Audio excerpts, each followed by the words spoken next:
स्वागत है सभी का। आज के इस सेशन में फोर्स कॉन्सेप्ट के हम लोग सवाल कर रहे थे, आप लोग देख रहे थे। पुरानी वीडियोस भी आपने देखी होंगी, नहीं देखी है तो पुरानी वीडियोस आप लोग देख लीजिए। उनमें मैंने कॉन्सेप्ट भी बताए हैं और साथ में मैंने कई सारे सवाल भी बताए हैं। हर टाइप का मैंने लगभग सवाल को टच किया हुआ है आप लोगों के लिए, तो उनको प्रीवियस जो मैंने वीडियोस डाले हैं आप उन्हें भी पूरा जरूर देखिएगा। चलिए शुरू करते हैं। यहाँ पर 21वें क्वेश्चन से देखिए, हर वीडियो में मैं आप लोगों को 10 क्वेश्चन लेकर के आता हूँ। आज थोड़ा 10 से ज्यादा है, कोई बात नहीं। यहाँ पर एक ब्लॉक दिखाया गया है, आप देख रहे होंगे। ऐसा एक अरेंजमेंट है कि यहाँ पर जमीन है, जमीन से एक धागा है, धागे पे ऊपर एक ब्लॉक है जिसका मास है 1 kg। ठीक है, इसका जो मास है वो है 1 kg। ये बंधा हुआ है और उसके ऊपर भी यहाँ पर ये इस तरीके से बंधा हुआ है और यहाँ पर फोर्स लगाया जा रहा है 10 न्यूटन का। अगर आप सवाल पढ़ेंगे तो आपको समझ में आ जाएगा कि 10 न्यूटन के फोर्स से ऊपर खींचा गया है। अब ऐसे में आपसे पूछ रहा है कि टेंशन क्या होगा। A string is connected between surface and a block of mass 1 kg which is pulled by another string by applying force F is equal to 10 newtons as shown in figure. Calculate the tension in the string 1 and string 2. अब string 1 and 2, जैसे ये तुम्हारा string 1 है, suppose that हम लोग यहाँ पर अगर टेंशन दिखाएं तो ये तुम्हारा टेंशन T1 होगा और यहाँ पर इस तरीके से टेंशन तुम्हारा T1, और ये वाला जो टेंशन होगा वो मान लेते हैं T2 है, और यहाँ पर भी जो टेंशन है वो तुम्हारा T2 है। तो इस तरीके से यहाँ पर दो टेंशन हम लोगों ने यहाँ दिखा दिए। चलिए क्लियर करते हैं। अब आप जरा ध्यान से देखिएगा, हम लोग फोर्स बैलेंसिंग करेंगे, ठीक है।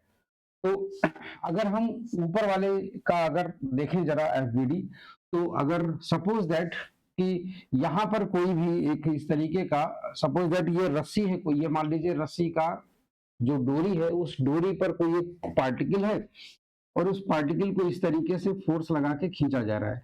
और ये जो पार्टिकल है, रस्सी का जो पार्टिकल है, अगर हम लोग देखें तो ये रेस्ट में है। अगर ये रेस्ट में है तो ऑब्वियस सी बात है कि यहाँ पर दोनों फोर्सेस एक दूसरे को बैलेंस करेंगे। तो यहाँ पर बैलेंस करेंगे तो ये हो जाएगा तुम्हारा F इक्वल टू T1, ठीक है ना, T1। तो इसका ये मतलब हो जाएगा कि जो टेंशन T1 हो जाएगा वो तुम्हारा 10 न्यूटन के बराबर हो जाएगा। चलो, पहला हमारा आंसर निकल आया। दूसरा अगर हम लोग देखें जरा, तो यहाँ पर ये जो तुम्हारा ब्लॉक है, ये जो लकड़ी का ब्लॉक है, ये भी तुम्हारा रेस्ट में है। तो इस पर भी दो फोर्सेस लग रहे हैं। एक फोर्स तुम्हारा ऊपर की तरफ लग रहा है T1 और एक नीचे की तरफ इसका लग रहा है mg, इसका वेट है। और नीचे की तरफ एक दूसरा फोर्स है, वो है तुम्हारा T2।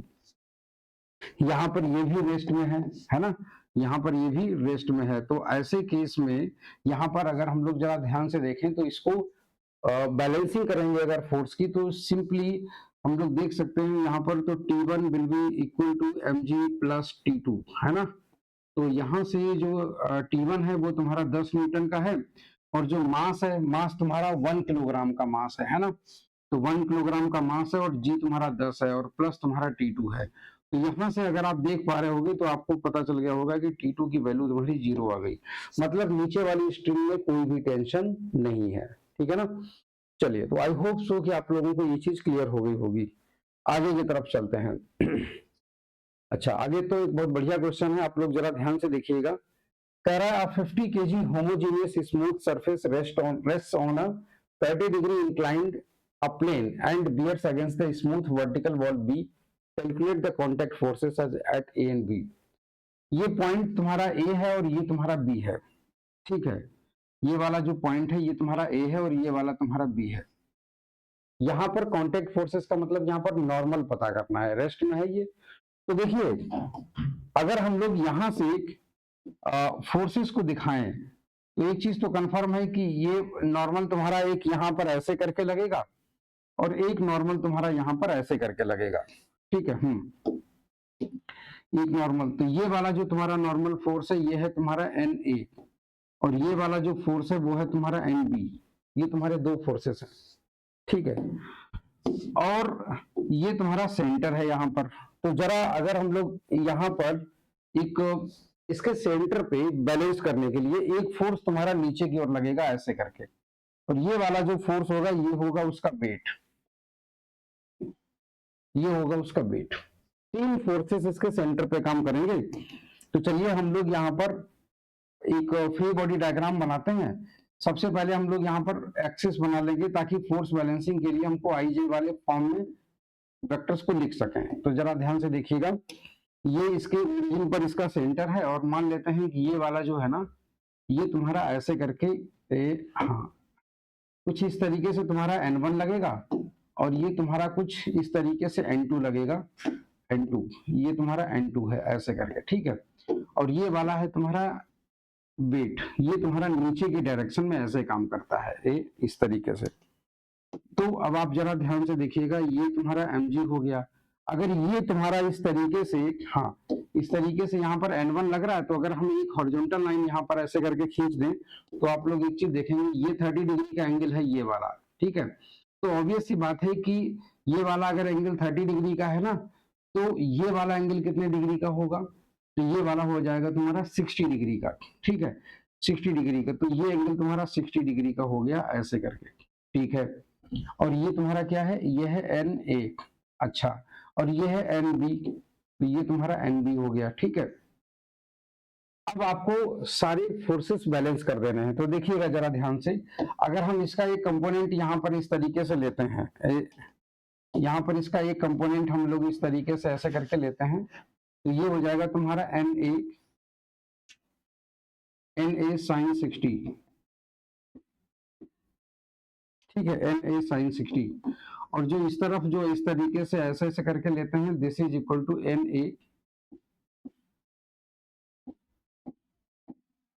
NA cos 60, ठीक है। अब वर्टिकल फोर्सेस और हॉरिजॉन्टल फोर्सेस दोनों एक दूसरे को बैलेंस करेंगे, ठीक है। अब यहाँ पर वर्टिकल फोर्सेस, तो यहाँ पर देखिएगा ये जो पूरा ब्लॉक है ना, ये पूरा गोला जो है, स्फीयर जो है ना वो तुम्हारा रेस्ट में है। तो अगर स्फीयर तुम्हारा रेस्ट में है तो इसका मतलब हो जाएगा कि vertical sphere is in rest. अगर ये रेस्ट में है तो ऑब्वियस सी बात है कि जो हॉरिजॉन्टल फोर्सेस होंगे Fx डायरेक्शन वाले, उनका भी सम 0 होगा, और जो वर्टिकल फोर्सेस होंगे उनका भी जो सम होगा वो तुम्हारा 0 होगा, ठीक। चलिए, तो यहाँ पर हॉरिजॉन्टल फोर्सेस अगर 0 है तो इसका मतलब NB will be equal to, पहली जो इक्वेशन बनेगी वो बनेगी तुम्हारी NB this is equal to NA cos 60, ठीक है cos 60।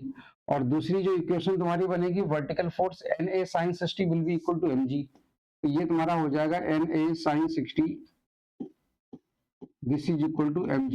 तो यहां से हम लोग अगर सेकेंड इक्वेशन से अगर हम लोग देखें जरा सॉल्व करने पर, तो यहां से हम लोग लिखेंगे NA multiplied by √3/2 and this is equal to, mass तुम्हारा कितना दिया है 50 kg है ना, तो 50 और ये 10 का मल्टीप्लाई, तो ये हो जाएगा 500। तो यहां से NA जो तुम्हारा निकल आएगा वो तुम्हारा हो जाएगा 1000 अपॉन √3, ठीक है ना, इतने न्यूटन। तो ये हो गया तुम्हारा NA, क्लियर हुई चीज। अब यहां से ये चीज कैलकुलेट कर सकते हैं हम लोग, है ना। तो देखिएगा NB बराबर तुम्हारा कितना हो जाएगा NA sin 60, तो NA की वैल्यू कितनी है 1000 अपॉन √3, ठीक है, मल्टीप्लाइड बाय cos 60, cos 60 की वैल्यू है तुम्हारी 1/2, ठीक है। तो तुम्हारा NB will be equal to, और ये तुम्हारा हो जाएगा 500 अपॉन √3, और ये तुम्हारा इतने न्यूटन, ठीक है, हाँ इतने न्यूटन। तो ये हो जाएगा ऐसे करके ये इतने न्यूटन। तो ये तुम्हारे नॉर्मल रिएक्शंस आ गए, आंसर आ गया, ठीक है ना। तो ये तुम्हारे नॉर्मल रिएक्शंस है। आई होप सो कि आप लोगों को ये चीज समझ में आ गई होगी। अब चलते हैं आगे की डायरेक्शन में,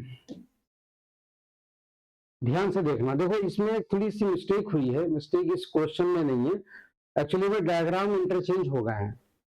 आप सिर्फ ये डायग्राम देखिएगा, ठीक है। क्वेश्चन जरा ये वाला पढ़िएगा, अभी उसको मत पढ़िएगा, क्वेश्चन ये वाला पढ़ लीजिए।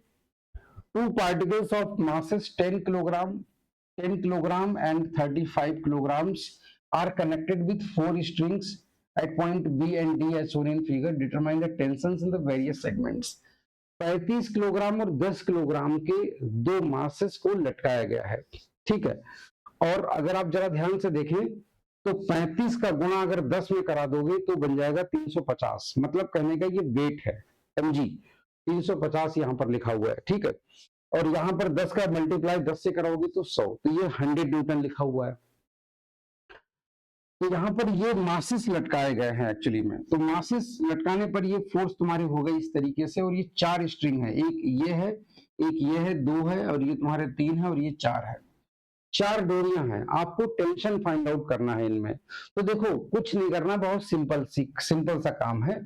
आप अगर आप जरा ध्यान से देखें तो डोरी नंबर 1 2 3 4, तो अगर हम यहाँ पर ये टेंशन यहाँ पर ऐसे करके दिखा देते हैं, मान लेते हैं ये तुम्हारा एक पार्टिकल है, इस पार्टिकल पर सभी फोर्सेस काम कर रहे हैं। यहाँ पर जो काम कर रहा है टेंशन वो तुम्हारा है T1, और यहाँ पर जो इस तरीके से जो काम कर रहा है टेंशन, हाँ इस तरीके से जो टेंशन, अरे इस तरीके से जो टेंशन तुम्हारा काम कर रहा है वो है तुम्हारा, मान लेते हैं T2, और जो यहाँ पर जो टेंशन काम कर रहा है वो है तुम्हारा T3। ठीक, तो अगर किसी भी जगह पर 3 फोर्सेस अगर एक साथ काम कर रहे हैं, तो ऑब्वियस सी बात है कि वो लामी की थ्योरम को अप्लाई करके अगर हम लोग यहाँ पर देखें, तो ये इनके बीच का जो एंगल होगा वो तुम्हारा कितना हो जाएगा, ये एंगल 30 डिग्री का है, तो ये हो जाएगा तुम्हारा 120 डिग्री। ठीक है, और ये वाला तुम्हारा ये है 30, ये मतलब 37 यहाँ पर दे रखा है, ये 30 है, 30 ये 67 हो गया, और ये वाला कितना हो जाएगा 123 डिग्री, नहीं 113 डिग्री। तो यहाँ पर इनके इनके बीच में 113 डिग्री का एंगल बन रहा है यहाँ पर। ठीक है, और ये वाला तुम्हारा कितना बन रहा है 90, और ये 3 127 डिग्री का एंगल बन रहा है, तो ये तुम्हारा बन रहा है 127 डिग्री का। ठीक है, 127 डिग्री इस तरीके से। तो यहाँ पर हम लोग अगर लामी की थ्योरम अप्लाई कर दें, लामीस थ्योरम, तो इस वाले टेंशन के अपोजिट वाला एंगल लिखते हैं, तो हम लोग लिखेंगे T1 upon sine 113 degree equal to T2, तो T2 अपॉन है ना sine 127 this is equal to T3 upon sine 120 degree, sine 120 degree. ठीक है ना, तो ये तुम्हारा कुछ इस तरीके से ऐसे करके ये आ जाता है। अब आप एक चीज समझिएगा, तो अरे हाँ, ये तुम्हारे मतलब लामीस थ्योरम के अकॉर्डिंग यहाँ पर इनके इनके बीच का रिलेशन आ गया। अब देखिए जो तुम्हें इजीली पता है, तो वो तुम्हें ये वाला तुम्हें एंगल पता है, इसके जो है ना इसके कंपोनेंट्स कर सकते हैं हम लोग, या तो ये मगर हाँ नहीं यहाँ पर ये 100 न्यूटन वाला भी तो वेट है, यहाँ पर 4 फोर्सेस हैं, लामीज नहीं अप्लाई हो पाएगा। कोई बात नहीं, हम लोग एक काम करते हैं, देखिए 4 फोर्सेस के लिए लामी अप्लाई नहीं होता, मैंने इस पर तो ध्यान ही नहीं दिया था। यहाँ पर हम लोग कोई बात नहीं, यहाँ पर एक वो बना लेते हैं कोऑर्डिनेट सिस्टम इस तरीके से ऐसे करके। ठीक है, हाँ ये तुम्हारा कोऑर्डिनेट सिस्टम इस तरीके से बन गया ऐसे करके। ठीक है, तो ये वाला जो तुम्हारा फोर्स है यहाँ पर ऐसे करके जो इस तरफ जा रहा है, ये तुम्हारा है T2।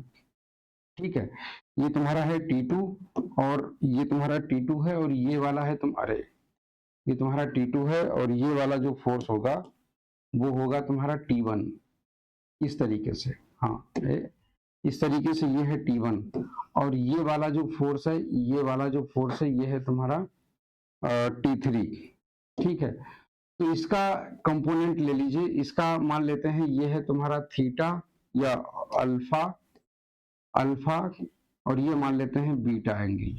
ठीक है, हम 30 डिग्री और ये सब मान ही नहीं रहे, तो यहाँ पर सीधे सीधे देखिएगा, ये तुम्हारा टेंशन है T1, और ये टेंशन है तुम्हारा T2, और ये है तुम्हारा T3। ठीक है, अब इसके जो कंपोनेंट तुम्हारे बनेंगे वो कुछ इस तरीके से बनेंगे, इसके कंपोनेंट्स कुछ इस तरीके से बनेंगे, जरा ध्यान से देखिएगा। इसका एक कंपोनेंट तुम्हारा इस तरीके से इधर जाएगा, ये हो जाएगा तुम्हारा T3 साइन बीटा। ठीक है, उसका T2 का इधर तुम्हारा इस तरीके से ऐसे करके आएगा, वो तुम्हारा हो जाएगा T2 साइन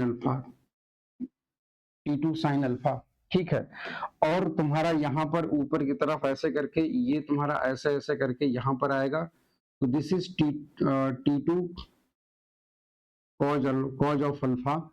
ठीक है, और ये वाला जो इधर आ जाएगा, ये तुम्हारा इस तरीके से आ जाएगा, ये तुम्हारा आ जाएगा T3 कॉज ऑफ बीटा। तो यहाँ पर वर्टिकल फोर्सेस को हम लोग और हॉरिजॉन्टल फोर्सेस को बराबर कर देंगे। पहली इक्वेशन तुम्हारी बनेगी T1 will be equal to T2 sin alpha plus T3 sin beta.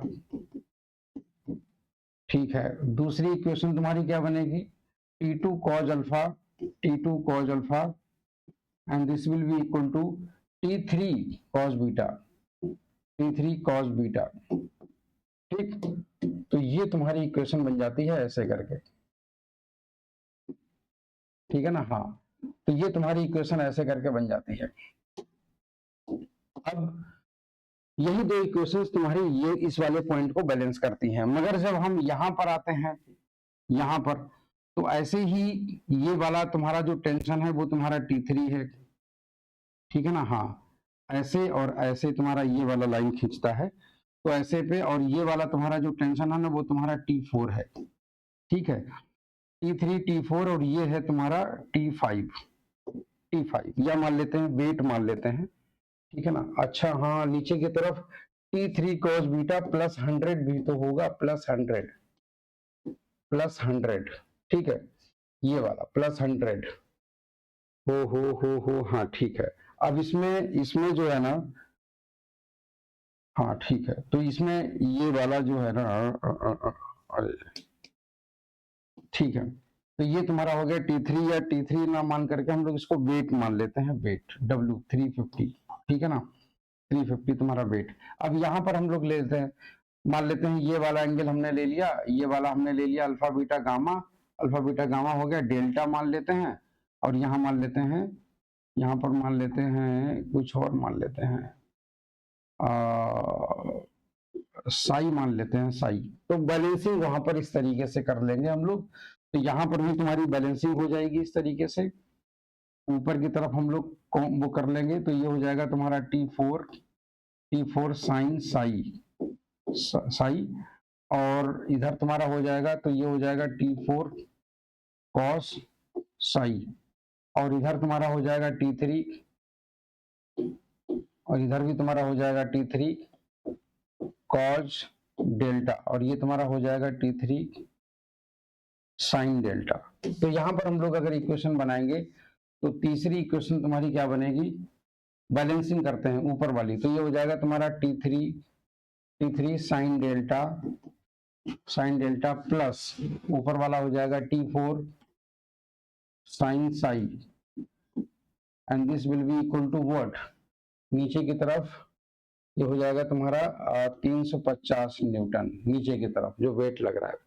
और चौथी इक्वेशन तुम्हारी क्या बनेगी, हॉरिजॉन्टल वाली, वो हो जाएगी तुम्हारी T3 cos delta, and this will be equal to what, T4 cos psi. तो ये तुम्हारी चार इक्वेशंस बनेंगी, इन्हीं चार इक्वेशन से सारे आंसर आ जाएंगे। देखो यहाँ पर मैंने एंगल अलग अलग ले लिए हैं, 37 डिग्री जो है ना दे रखा है, 37 डिग्री की साइन और कॉज की वैल्यू थोड़ा सा डिफिकल्ट होती है निकालना, ठीक है, वो पेपर में आपको दिया होगा अगर वो कैलकुलेट करवाएगा तो। चलो, तो हमें कुल मिलाकर के फोर्स बैलेंसिंग करनी थी। अब ये जो क्वेश्चन बना हुआ है डायग्राम, इसका ये यहाँ लिखा है 30 किलोग्राम का मास जो है ना उसको सस्पेंड किया गया है, इसको लटकाया गया है। तो इसको अगर 30 किलोग्राम का लटकाया गया है यहाँ पर, तो ये यहाँ पर जो है ना, यहाँ पर, हाँ, ये यहाँ पर अगर 30 किलोग्राम का अगर वेट नीचे इस तरीके से लटकाया गया है, तो ये हो गया तुम्हारा वेट इधर वाला, और इधर वाला मान लेते हैं तुम्हारा T1 हो गया, ठीक है, और इधर तुम्हारा हो गया T2, ये तुम्हारा T2 हो गया। चलिए, तो अब आप जरा एक चीज समझिएगा, यहां पर हम लोग सीधे सीधे देख सकते हैं कि ये जो एंगल है ये वाला तुम्हारा, हाँ ये 90 है, ये 90 है 180, और ये है 37 डिग्री, तो ये वाला एंगल तुम्हारा कितना हो जाएगा, 113 डिग्री हो जाएगा, 113 क्यों, 90 90 180 हो गया, और ये 37 हो गया, और ये हो जाएगा तुम्हारा 153 डिग्री, 153 नहीं 143 डिग्री ये हो जाएगा, ठीक है। और यहाँ पर ये तुम्हारा 90 डिग्री का है, ठीक, और ये वाला तुम्हारा कितने डिग्री का बनेगा, हाँ ये वाला मान लेते हैं कुछ भी हो एंगल, ठीक है। चलिए, हम कह रहे हैं एंगल कुछ भी हो, इससे मैटर नहीं करता, यहाँ पर सीधे सीधे हम लोग लामीज थ्योरम अप्लाई कर देंगे, बस काम खत्म। ये मान लेते हैं अल्फा, ये मान लेते हैं गामा, और ये मान लेते हैं बीटा। तो बस हम लोगों को आंसर अपने आप मिल जाएगा, कुछ करने की जरूरत नहीं है, ठीक है ना। बहुत सिंपल क्वेश्चन निकलेगा। तो यहाँ पर W upon sine gamma, W upon sine gamma, और this is T2 upon sine beta, and this is equal to T1 upon sine alpha. इसी से ही आंसर हमारे सारे निकल आएंगे, है ना। वैल्यू रखोगे फटाक से आंसर आ जाएगा। चलते हैं, ये भी तुम्हारा बिल्कुल वैसे ही लगेगा, कोई इसमें कोई दिक्कत नहीं है। Small object is suspended at rest from two strings as shown in figure, the magnitude of the force exerted by each string on the object is 10 newton. देखो यहाँ पर जो फोर्स लग रहा है, दिस इज 10√2 न्यूटन, और यहाँ पर भी ऐसे करके जो फोर्स लग रहा है, अरे जो फोर्स यहाँ पर भी इस तरीके से लग रहा है, this one is also 10√2 Newton, ठीक है ना। हाँ, अब तुमसे ये कह रहा है find the magnitude of the mass of the object. तो नीचे की तरफ लगने वाला जो मास है ना, mg मतलब m, उसको हमें कैलकुलेट करना है। तो यहाँ पर आप कुछ मत करिए, यहाँ पर देखिएगा, यहाँ पर भी हम लोग लामीज थ्योरम लगा सकते हैं। ये वाला एंगल तुम्हारा हो जाएगा 135, ये वाला एंगल भी तुम्हारा 135 हो गया, ठीक है ना। और ये 45 ये हो गया, तो ये तुम्हारा 90 डिग्री हो गया। तो बस फिर से तुम्हारा यहाँ पर mg अपॉन साइन 90 है ना, sine 90, and this will be equal to what, 10√2 upon sine 135 degree, and this one is also equal to 10√2 upon sine 135 degree. तो यहाँ से जो mg will be equal to हो जाएगा, वो हो जाएगा 10√2 अपॉन साइन 135 डिग्री, ठीक है ना। Sine 90 plus theta, this is equal to cos theta. तो यहाँ से ये हो जाएगा तुम्हारा 10√2 अपॉन, और ये हो जाता है 1 अपॉन √2, तो ये हो जाएगा तुम्हारा 20। तो 20 हो गया, तो mg बराबर तुम्हारा 20, तो यहाँ से m into 10 and this is equal to 20, तो यहाँ से m इक्वल टू हो जाएगा तुम्हारा 2 kg। तो यहाँ से आंसर आ गया तुम्हारा 2 kg, ये तुम्हारा आंसर आ जाता है सीधे सीधे, ठीक है। लामीज थ्योरम से भी आप बहुत इजीली कर पाते हैं सवालों को।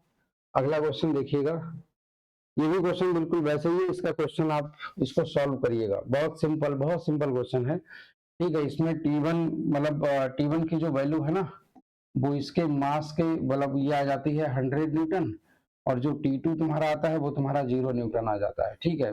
डायग्राम देख करके पता चल रहा है। आगे चलते हैं। अब ये क्वेश्चन देखिएगा, बढ़िया क्वेश्चन है। तेरा force on an object of mass, कोई भी एक ऑब्जेक्ट है जिसका मास है तुम्हारा, है ना, इस पर फोर्स लगाया हुआ है। अब ये तुम्हारा रेस्ट से अगर शुरुआत करेगा तो एक्सेलरेशन इसमें ए जनरेट होगा, और मान लेते हैं कि थोड़ी देर के बाद में ये एस दूरी चलता है, और ये एस दूरी चल करके यहाँ पर पहुंच जाता है, ठीक है। हाँ, ये यहाँ पर पहुंच जाता है। तो यहाँ से u इक्वल टू तुम्हारा 0 था, तो अब तुमसे कह रहा है कि इस पर एक कांस्टेंट फोर्स लगाया जाता है, 100 ग्राम इसका वजन है, 100 ग्राम वजन है, और इस पर फोर्स कितना लगाया जाता है, इतना न्यूटन का।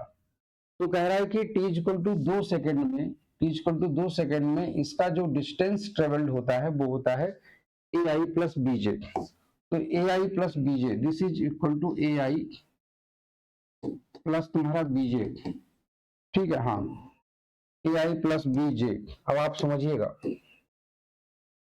तो डिस्टेंस अब तुमसे पूछ क्या रहा है, ratio of a upon b। देखो f जो दिया हुआ है और जो m दिया हुआ है, ये a निकालने के लिए है। हम लोग जानते हैं कि a इक्वल टू क्या होगा, f अपॉन m। तुम्हारा f कितना है, 10i plus 5j upon m। m तुम्हारा दिया हुआ है 100 ग्राम्स, है ना। 100 into 10 to the power minus 3, 100 into 10 to the power minus 3, and this is equal to 1 upon 10 आ जाएगा। तो ये हो जाएगा 10i plus 5j upon 1 upon 10। तो 10 तुम्हारा यहाँ पर मल्टीप्लाई हो जाएगा, तो ये तुम्हारा हो जाएगा a will be equal to हो जाएगा तुम्हारा 100i प्लस 50j, इतने मीटर्स पर सेकेंड स्क्वायर, ये आ गया तुम्हारा। ठीक है। अब तुमसे कह रहा है, कह रहा है कि इसका जो डिस्प्लेसमेंट है 2 सेकेंड में, ठीक है। तो टाइम t इक्वल टू 0 से लेकर के time t equal to 2 second में इसने डिस्प्लेसमेंट ये हुआ। तो यहां से हम लोग एक चीज जानते हैं कि s will be equal to u t plus half a t square. तो यहां से अगर हम लोग जरा ध्यान से देखें तो ये वाला टर्म तुम्हारा 0 हो जाएगा, क्योंकि इनिशियली कैसे स्टार्ट हो रहा है, रेस्ट से स्टार्ट हो रहा है। तो यहां से s जो तुम्हारा दिया हुआ है वो दिया हुआ है ए आई, है ना, plus B J. This will be equal to 1/2 multiplied by A तुम्हारा कितना है, ये है तुम्हारा 100i, है ना, प्लस 50 जे और इंटू 2 का होल स्क्वायर, ये तुम्हारा हो गया। तो यहां से अगर आप जरा ध्यान से देखें, 2 का मल्टीप्लाई इससे हुआ तो 2 आ गया, 2 का मल्टीप्लाई फिर इससे अंदर होगा तो ये हो जाएगा तुम्हारा 200 आई प्लस तुम्हारा, और ये हो जाएगा 100 जे। तो यहां से अगर ए को कंपेयर करो तो इतना आ गया, है ना, और अगर तुम मान लेते हैं बी को कंपेयर करोगे तो तुम्हारा इतना आ गया। तो ए अपॉन बी तुम्हारा कितना हो जाएगा, 200 अपॉन 100, है ना, and this will be equal to 2 upon 1, तो ये आ जाएगा 2। तो सही जवाब क्या हो जाएगा, बी पार्ट। सही जवाब हो जाएगा बी पार्ट। ठीक है, ध्यान से देख लो, बढ़िया क्वेश्चन है। हाँ, अब चलते हैं आगे की दिशा में। 28वां, देखो ऐसे क्वेश्चन बहुत आते हैं नीट में। पहले भी कई सालों में AIPMT हुआ करता था, तब भी ऐसे क्वेश्चन पूछे जाते थे जिसमें मोमेंटम में चेंज होता था और पूछ देता था। ठीक है, काइनेटिक एनर्जी का चेंज कर रहा है, if the momentum of a body is increased by 20%। ठीक है, percentage change in kinetic energy. मान लेते हैं कि पहले जो मोमेंटम था इसका वो था P, ठीक है, बाद में इसका जो मोमेंटम हो गया वो हो गया तुम्हारा ये हो गया तुम्हारा, मतलब P इक्वल टू मान लेते हैं 100 था, ठीक है ना, 100 न्यूटन सेकेंड। बाद में हो गया तुम्हारा 120 न्यूटन सेकेंड, ये तुम्हारा P2 हो गया, है ना, PI था ये, और ये तुम्हारा P फाइनल हो गया। तो ऐसे में काइनेटिक एनर्जी का चेंज क्या आएगा, तो काइनेटिक एनर्जी के आई और ये तुम्हारा के फाइनल। तो सबसे पहली चीज हम लोग एक चीज समझेंगे, काइनेटिक एनर्जी और मोमेंटम का रिलेशन क्या होता है। देखिएगा जरा ध्यान से, हम लोग जानते हैं काइनेटिक एनर्जी इक्वल टू होता है हाफ mv स्क्वायर, है ना, हाफ mv स्क्वायर। दोनों तरफ m से मल्टीप्लाई करा दो तो क्या हो जाएगा, ये हो जाएगा तुम्हारा m और ये k, and this is equal to 1/2, और ये हो जाएगा m square mv into B का whole square. m into B का होल स्क्वायर मतलब p का होल स्क्वायर, मोमेंटम का होल स्क्वायर, तो ये हो जाएगा p का होल स्क्वायर। तो यहां से p square this is equal to 2mk आ गया। अच्छा, 2mk आ गया, ये तुम्हारा रिलेशन बन गया। ठीक है, अच्छा दूसरी चीज, अब हम लोग मान लेते हैं कि जो पहले हमारा PI था, ठीक है ना, तो जो काइनेटिक एनर्जी थी वो KI थी। तो यहां से हम लोग लिखेंगे 100 का whole square and this is equal to 2m into KI। ठीक है, ये पहली इक्वेशन बन गई। दूसरे में बाद में क्या हो गया, 120 का होल स्क्वायर, 120 हो गया, ये हो गया तुम्हारा 2m इंटू के final and this is second. तो यहां से हम लोग लिखेंगे के final upon K I and this is equal to हाँ दिस इज इक्वल टू, ये हो जाएगा 120 अपॉन 100, ठीक है ना। हाँ, तो ये हो गया तुम्हारा। अच्छा, दूसरी चीज, इससे ये कैंसिल, तो ये हो जाएगा तुम्हारा 12 गुणा 12, ठीक है, बटे 10 गुणा 10। तो यहां से अब ध्यान से देखिएगा, 2 पंचे 10, 2 छंग 12। अब यहां से ये चीज, और 2 पंचे 10, 2 छंगे 12, 6 छंग 36, ये हो गया 36 बटे 25। ठीक, या फिर ऊपर नीचे अगर हम 4 से मल्टीप्लाई करा दें तो ये हो गया 144 और ये हो गया तुम्हारा 100, ठीक है ना, ये हो गया 144%। तो यहां से इसको बोल सकते हैं 144% हो चुकी है के एफ अपॉन के आई। मतलब अगर के फाइनल आन निकाले तो ये हो गया के आई इंटू 144%। देखो परसेंट पर मतलब ये वाली लाइन, सेंट मतलब 100%, तो यहाँ पर 144% हो चुका है। मतलब पहले अगर 100 था, ठीक है, तो इसको ऐसे भी लिख सकते हैं के आई इंटू और ये तुम्हारा 100 प्लस 44%। तो इसको ऐसे भी लिख सकते हैं कि जो इंक्रीज हुआ है वो तुम्हारा कितना हुआ है, 44%। तो सही जवाब क्या होगा? 44%। देख लीजिए एक बार इसको। देखिए जब भी ऐसे कोई क्वेश्चन में परसेंटेज वाले क्वेश्चन में कोई सवाल आता है तो शुरुआती जो वैल्यू होती है उसको 100 मान लो, तो हमारे लिए सवाल इजी हो जाता है, मतलब कैलकुलेशन मिस्टेक नहीं होती हमारे लिए, है ना। चलिए तो आगे की तरफ चलते हैं, इसको देख लीजिए, नोट कर लीजिएगा। क्वेश्चन नंबर 29, क्वेश्चन नंबर 29 देखते हैं। दो बॉडीज हैं जिनके मासेस हैं m और 4m, moving in the equal linear momentum, जिनके लीनियर मोमेंटम इक्वल है। भैया अगर मान लेते हैं P1 इक्वल टू P2 है और तुम्हारा कह रहा है कि m इंटू V1 है और इक्वल टू तुम्हारा क्या है 4m इंटू V2 है, तो ऑब्वियस सी बात है तुमसे पूछ रहा है काइनेटिक एनर्जीज का रेशियो। तो इसका मतलब ये हो गया है m से m कैंसिल, तो ये तुम्हारा हो गया V1 upon V2 and this is equal to 4 upon 1। तो ये हो गया, जरा हम लोग इसका स्क्वायर कर दें तो V1 square upon V2 square, है ना, and this is equal to 16 upon 1। ठीक, तो काइनेटिक एनर्जीज का रेशियो अगर हम ऊपर नीचे, हाँ ठीक है, चलिए ये हो गया तुम्हारा। अब काइनेटिक एनर्जीज का रेशियो तुम्हारा क्या आएगा, मान लेते हैं K1 अपॉन K2, तो ये तुम्हारा हो जाएगा half m into V1 square upon half, और इसका ये कितना है दूसरा वाला 4m इंटू V2 स्क्वायर। तो इससे ये कैंसिल 4 से सॉरी ये तुम्हारा m से m कैंसिल, तो ये हो जाएगा तुम्हारा 1 upon 4 into V1 upon V2 का होल स्क्वायर। तो ये तुम्हारा हो जाएगा 1/4 multiplied by V1 by V2 का होल स्क्वायर, मतलब 16 upon 1 and this is equal to 4 upon 1। तो सही आंसर आएगा 4:1 बी पार्ट। देख लीजिए एक बार इसको, है ना। आगे चलते हैं, ये तो बहुत सिंपल सवाल है, इसको हटाइए। आप देखिएगा, if the kinetic energy of a body becomes 4 times, किसी भी बॉडी की काइनेटिक एनर्जी 4 टाइम्स हो जाए। काइनेटिक एनर्जी, शुरुआती काइनेटिक एनर्जी कितनी है, काइनेटिक एनर्जी मान लेते हैं K हो गई। अब जो K फाइनल हो गई वो हो गई तुम्हारी 4K, ठीक है। देन द न्यू मोमेंटम, तो यहाँ पर इनिशियल लीनियर मोमेंटम तुम्हारा P था, तो जो तुम्हारा फाइनल लीनियर मोमेंटम तुम्हारा P डैश हो गया। तो हम लोग देख लेते हैं सबसे पहली चीज की काइनेटिक एनर्जी मोमेंटम का रिलेशन क्या होता है। हम लोग जानते हैं कि P स्क्वायर इक्वल टू होता है 2mk, ठीक है ना।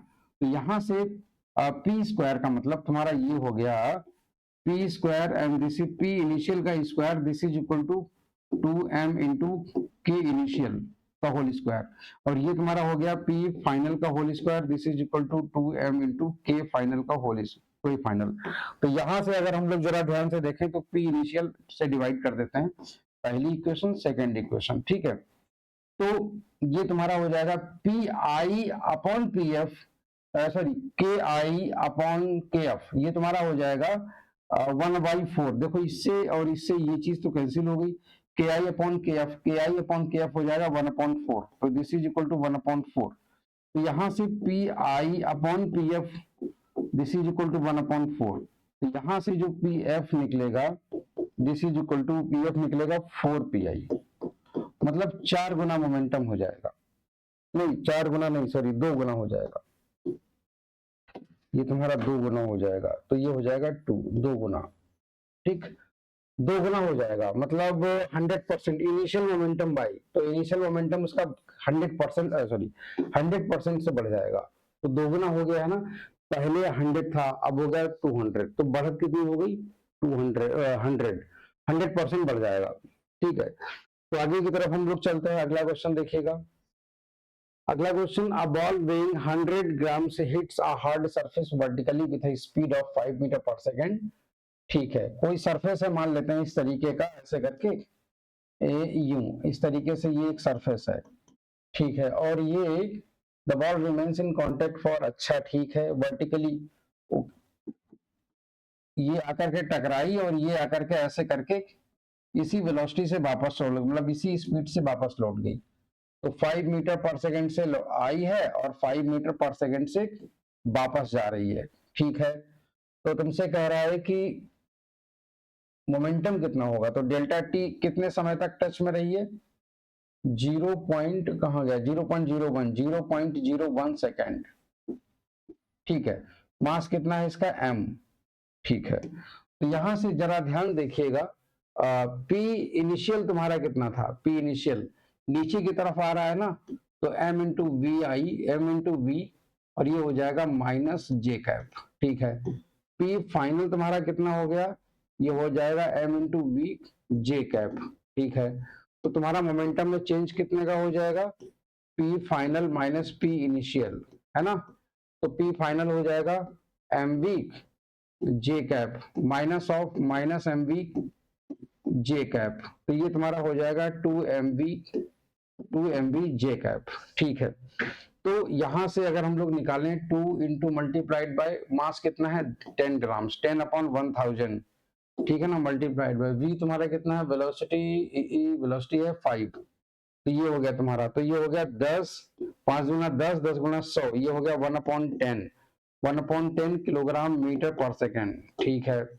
ये हो गया। अब यहां से अगर हम फोर्स निकालें, फोर्स कितना एडजस्ट मतलब वो किया गया, force this is equal to delta p upon delta t, तो यहां से डेल्टा पी की वैल्यू आ गई तुम्हारा 0.1, और ये तुम्हारा कितना है 0.01, तो ये हो जाएगा 0.1 इंटू 10, सॉरी 0.01, ठीक है ना। इसको ऐसे करके कर दो, दोनों दोनों दशमलव गायब कर दो, तो आंसर आ जाएगा तुम्हारा सिर्फ 10, तो 10 न्यूटन इसका सही जवाब आ जाएगा, ठीक है।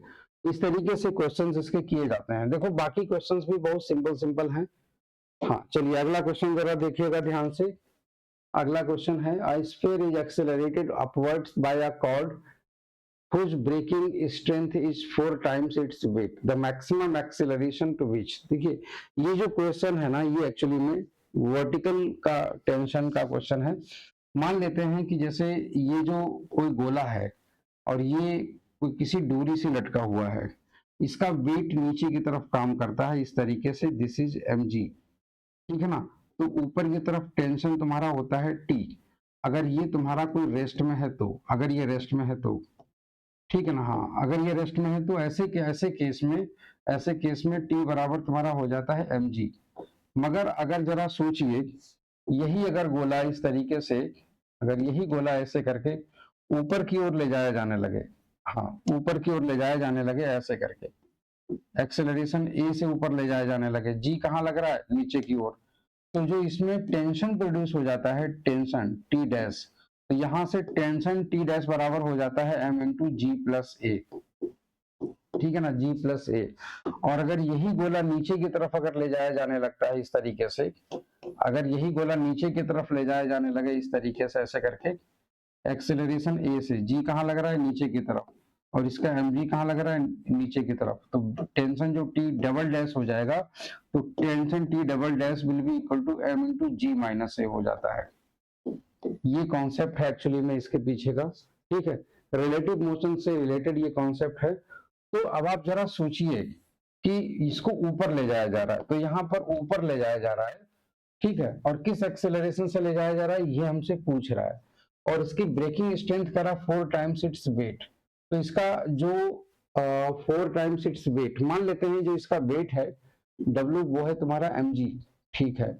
तो ब्रेकिंग स्ट्रेंथ क्या है तुम्हारा, ब्रेकिंग स्ट्रेंथ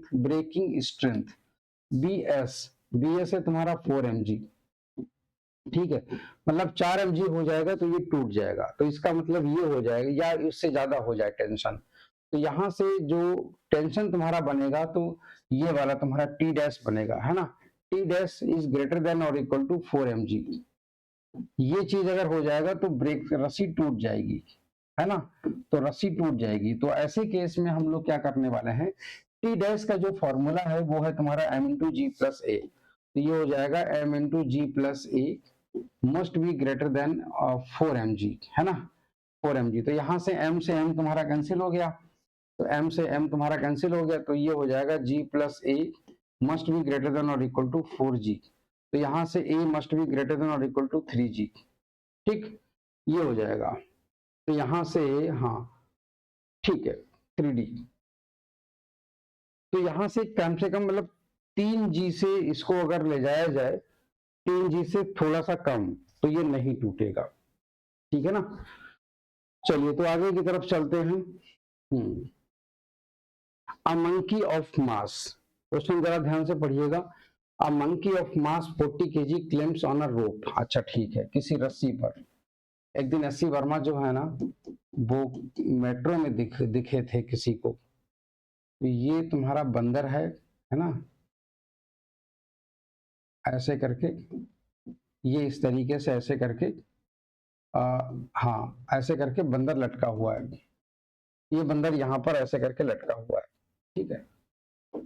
हाँ, ये बंदर इस पर ऐसे करके लटका हुआ है और ये ऊपर, ये इसका मास है तुम्हारा 40 किलोग्राम, ठीक है, 40 किलोग्राम। और ये ऊपर की तरफ जाता है, ऊपर एक्सेलरेशन ए से। ये जो रस्सी है इसकी ब्रेकिंग स्ट्रेंथ तुम्हारी है 600 न्यूटन, 600 न्यूटन है, ठीक है। मैक्सिमम 600 न्यूटन के पहले पहले ये बियर कर सकती है, उसके बाद टूट जाएगी। तो कह रहा है कि किस केस में ये रस्सी टूट जाएगी, ठीक है। तो इसका जो है ना, क्या पूछ कह रहा है 40 किलोग्राम का, in which of the following cases. अच्छा, तो रस्सी टूट जाएगी। तो रस्सी टूटने के लिए इसका जो ये जो जैसे ब्रेकिंग स्ट्रेंथ, जो टेंशन होना चाहिए ना, टेंशन, ये तो ऊपर वाला वही वाला केस बनेगा। तो T dash must be greater than और equal to M into ji plus A, ऐसे में। अब टी डैश, तो यहाँ पर एम इंटू जी प्लस ए, तो ये वाला जो होना चाहिए ना, M into ji plus A, ये तुम्हारा 600 न्यूटन के बराबर हो जाए कम से कम। तो यहां से एम इंटू जी प्लस ए, तो ये हो जाएगा 40 गुणा 10 प्लस ए, और ये तुम्हारा हो जाए 600 न्यूटन। तो ये हो जाएगा तुम्हारा 400 प्लस तुम्हारा 40 A, and this will be equal to 600। तो ये हो जाएगा तुम्हारा 40 A, and this will be equal to कितना, 200। तो ये हो जाएगा ए इज इक्वल टू तुम्हारा 5 मीटर पर सेकेंड स्क्वायर। मतलब 5 मीटर पर सेकेंड स्क्वायर अगर ये हो जाएगा तो टूट जाएगा। मगर यहाँ पर देखो, एक चीज तो कंफर्म है कि ऊपर दौड़ेगा तभी टूटेगा, नीचे की तरफ आएगा तो नहीं टूटेगा, ठीक है। तो यहाँ पर सबसे पहली चीज तो आप लोग ये देख लीजिएगा, क्लाइम्स अप कहाँ कहाँ लिखा है। तो क्लाइम्स अप यूनिफॉर्म स्पीड के केस में कभी नहीं टूटेगा, याद रखिएगा। यूनिफॉर्म स्पीड से अगर ऊपर जाएगा तो इसका एक्सेलरेशन कांस्टेंट होगा और वो होगा 0। तो ये तुम्हारा ऐसे केस में तो एक्सेलरेशन 0 हो जाता है। तो ऐसे केस में तो टूटना ही नहीं है। ऊपर की तरफ किसी एक्सेलरेशन से जाएगा, 6 मीटर पर सेकेंड स्क्वायर लिखा हुआ है, जो कि 5 से भी ज्यादा है। मिनिमम 5 अगर हो जाएगा तो भी टूट जाएगा। इसीलिए जो हमारा सही जवाब होगा वो होगा तुम्हारा ए पार्ट, ठीक है। पढ़ लीजिए क्वेश्चन को पहले ध्यान से, क्वेश्चन को ध्यान से पढ़ लीजिए, ठीक है। आगे की तरफ चलते हैं, ध्यान से देखिएगा। अ बैट्समैन, ये भी बहुत अच्छा क्वेश्चन है, सिंपल सा क्वेश्चन है। A batsman deflects a ball by 45 degree. देखो ये मान लो अगर किसी का बल्ला है इस तरीके से, ठीक है, ये बल्ला है और यहां से अगर कोई गेंद इस तरीके से, अगर कोई गेंद आई है ऐसे करके, ठीक है, और किस स्पीड से आई है,